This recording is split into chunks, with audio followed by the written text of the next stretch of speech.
प्रधानमंत्री नरेंद्र मोदी ने आज राष्ट्र के नाम अपने संबोधन में आखिरकार बहुत लंबे इंतजार के बाद एक विशेष आर्थिक पैकेज का ऐलान कर ही दिया। पीएम मोदी के मुताबिक ये आर्थिक पैकेज 20 लाख करोड़ का है और हमारे जीडीपी का 10% है, 10% के करीब है उन्होंने कहा। प्रधानमंत्री मोदी ने यह भी कहा कि ये पैकेज आत्मनिर्भर भारत को एक नई गति देगा। इस पैकेज में मजदूरों, किसानों, मिडिल क्लास, गरीबों, एमएसएमईज, उद्योग जगत, संगठित और असंगठित क्षेत्र, ऑर्गेनाइज्ड एंड अनऑर्गेनाइज्ड सेक्टर, इसका ध्यान रखा गया है। मोदी साहब ने यह भी कहा कि कल से वित्त मंत्री निर्मला सीतारमण की तरफ से इस आर्थिक पैकेज पर डिटेल्ड जानकारी दी जाएगी। प्रधानमंत्री मोदी ने यह भी कहा कि इस पैकेज से हमारी सभी सेक्टर्स की जो एफिशिएंसी है, काबिलियत जो है वो और बढ़ेगी। नरेंद्र मोदी के मुताबिक बीते 6 सालों में जो रिफॉर्म्स हुए, जो सुधार हुए हैं, उनके कारण आज संकट के इस समय में भी भारत की व्यवस्थाएं अधिक सक्षम, अधिक समर्थ नजर आई हैं। सुनते हैं नरेंद्र मोदी ने क्या कहा। हाल में सरकार ने कोरोना संकट से जुड़ी जो आर्थिक घोषणाएं की थी, जो रिजर्व बैंक के फैसले थे और आज जिस आर्थिक पैकेज का ऐलान हो रहा है,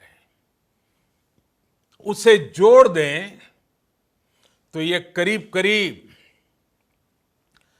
20 लाख करोड़ रुपए का है। ये पैकेज भारत की जीडीपी का करीब करीब 10%। मेरे साथ हैं गुरदीप सप्पल, मेरे सहयोगी। गुरदीप, बहुत धन्यवाद अपना समय देने के लिए।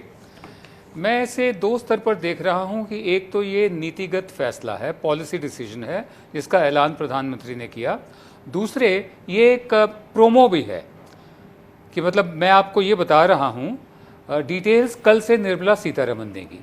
आप नीतिगत फैसले के बारे में हमें बताएं कि आप क्या सोचते हैं, ये पैकेज कैसा है। आज जितना प्रधानमंत्री ने बोला है उसकी आलोचना तो नहीं कर सकते, क्योंकि पैकेज की डिमांड बहुत समय से हम सब कर रहे थे, पूरे देश में बात चल रही थी। और आज उन्होंने कहा कि 2020 में 20 लाख करोड़ का पैकेज होगा। कोई डिटेल तो है नहीं आज हमारे सामने जिस पे कि आज उस पर रिएक्ट किया जा सके। आज कुल मिलाकर 2 संदेश उन्होंने दिए, एक कि देश में वो बड़ा पैकेज ला रहे हैं और दूसरा कि लॉकडाउन 4 होगा। और पूरे जो अगर आप देखें, प्रधानमंत्री ने जो पहला एड्रेस टू नेशन किया था 2 महीने पहले, उसमें जो थीम थी वो ये थी कि कोरोना को हराना है। आज वो थीम बदल के हुई है कि भारत को जिताना है और कोरोना के साथ रहना है। और इसके बीच में वो इसको अपॉर्चुनिटी की तरह यूज़ करना चाह रहे हैं। अब सवाल ये है कि जब तक डिटेल आएंगी तब इस पर हम रिएक्ट कर पाएंगे। लोग जो देखना चाहेंगे कि इस साल का जो बजट था वो उसमें 30 लाख करोड़ का एक्सपेंडिचर था, 30 लाख करोड़। अब ये जो 20 लाख करोड़ की बात हो रही है वो उस 30 लाख करोड़ को कम करके 20 लाख करोड़ के रूप में पैकेज किया जाएगा या उससे अलग 20 लाख करोड़ की बात की जाएगी, एक बात। दूसरी बात, उन्होंने कोरोना का जो पूरा ये त्रासदी है उसमें अपॉर्चुनिटी के ढूंढने के मार्फत लोगों को उत्साहित करने की कोशिश की है और एक तरह से मेक इन इंडिया पार्ट 2 शुरू करने की बात की है। मेक इन इंडिया पार्ट 1 का हश्र क्या है वो हम सब जानते हैं, उस पर कमेंट्री करने की भी कोई ज़रूरत नहीं है, वो सफल नहीं हुआ है।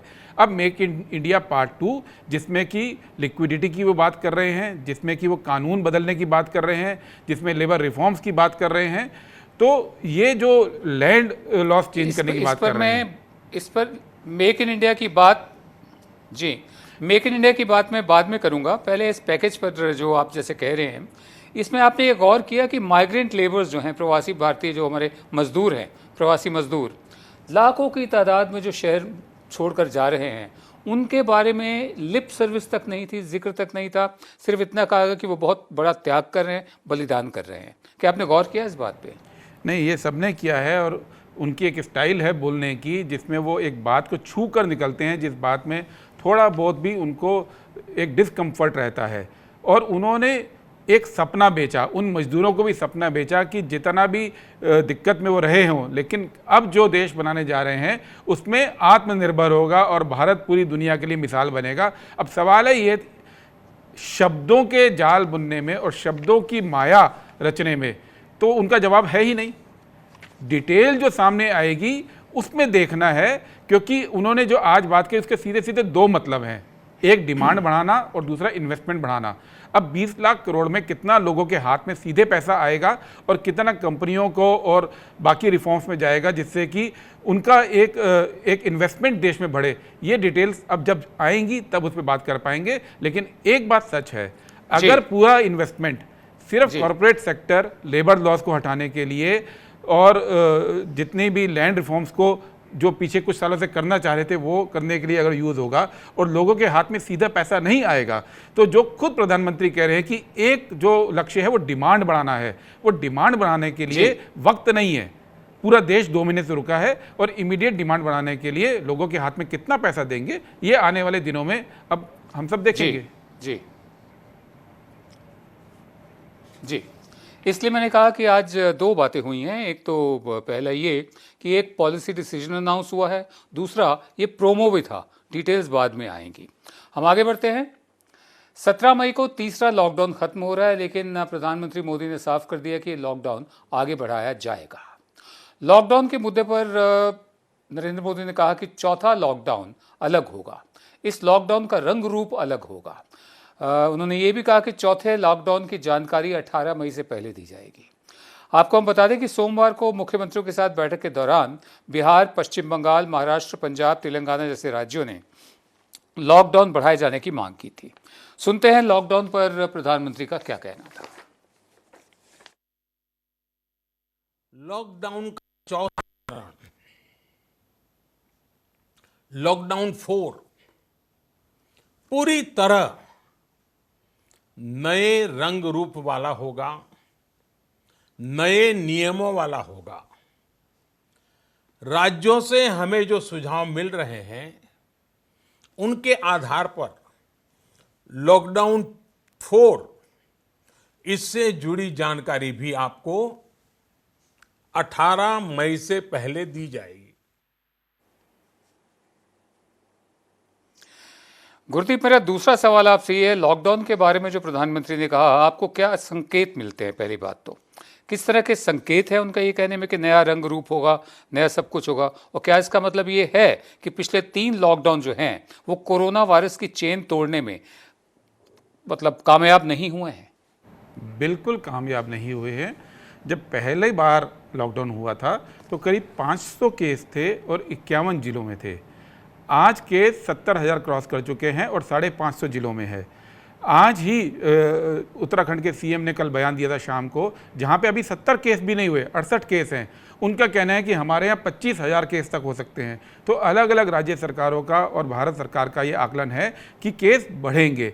और जो पहले लॉकडाउन में कहा था कि 14 दिन में हम ब्रेक कर देंगे और 21 दिन में ये जंग जीत जाएंगे, उसकी अब बात नहीं हो रही है। अब सीधी सीधी बात है कि कोरोना के साथ जीना सीखना होगा, कोरोना के साथ इकॉनमी को खोलना होगा और कोरोना के साथ साथ ही सारी जितनी भी प्लानिंग है उसको देश में आगे लानी होगी। जो नया रंग रूप से मतलब है उसका स्पष्ट मतलब है कि लॉकडाउन रहेगा, लेकिन साथ साथ इकॉनमी के लिए भी रास्ते खोले जाएंगे। क्योंकि हो क्या रहा है कि कोरोना के बारे में सिर्फ भारत में नहीं, पूरी दुनिया में कन्फ्यूज़न है कि इसको निपटने का तरीका सही क्या हो। बहुत सारे देश जिन्होंने कि कंट्रोल कर लिया था वहाँ दोबारा से उठ जाता है, क्योंकि एक भी व्यक्ति रहता है तो कोरोना दोबारा से इन्फेक्शन फैलता है। और ये डिबेट कहीं भी दुनिया में अभी किसी निष्कर्ष पे नहीं पहुंची है और भारत में भी नहीं पहुंची है। लेकिन होता क्या है कि मीडिया की बहुत बड़ी ताकत होती है विनोद जी।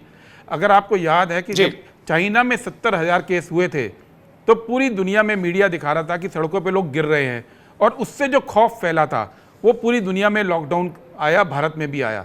आज भारत में 70,000 केस हो गए हैं और मीडिया ये दिखा रहा है कि सफल स्ट्रेटेजी थी और जितना नुकसान होना था नहीं हुआ, और लग रहा है कि हमने कोरोना को कंट्रोल कर लिया। तो 70,000 की फिगर में चाइना, जो भारत के मुकाबले जनसंख्या में लगभग बराबर का देश है, वहाँ पे त्राही त्राही दिख रही थी। आज 70,000 में हमें थोड़ा सी शांति है कि इतना नहीं बढ़ा। तो कोरोना को लेकर लड़ाई जो है वो अब मान लिया गया है कि ये जीती नहीं जा सकती है। अब कोरोना के साथ जीना है और लॉकडाउन को इस तरह से प्लान करने की ज़रूरत है जिसमें कि वो राज्यों से भी, अब उन्होंने 15 तारीख तक सुझाव मांगे हैं कि हर राज्य अपने अपने सुझाव दे और इकॉनमी को खोलने के लिए लॉकडाउन के साथ जो एक तालमेल हो वो कैसे बने, ये अब होगा। जी, इस सब में जो डिसेंट होता है, जो कुछ विरोध की आवाज़ें होती हैं, डेमोक्रेसी में जो ज़रूरी होती हैं, उनके लिए कोई रास्ता खुलेगा या नहीं खुलेगा, ये हम नहीं जानते।